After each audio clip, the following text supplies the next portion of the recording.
Hi, I'm Anu. Welcome back to my channel. Today I am making this salad which you can eat every day and you can personalize it in your own ways. Let's get started. For the dressing, in a bowl add 2 tablespoons of yogurt, crushed garlic, 2 teaspoons of mustard, 2 tablespoons of lemon juice, 1 tablespoon oil, and salt and pepper to taste. Mix until well combined. Now in a salad bowl add mixed salad leaves, steamed chopped beetroot, chopped celery, some grapes for the sweetness, and handful of nuts.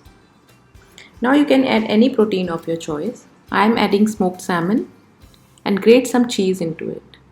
Just before serving, add 2 to 3 tablespoons of the dressing. Toss everything to combine. Decorate with boiled eggs and the salad is ready to serve. If you like this video, please like, comment and subscribe to my channel. Thank you.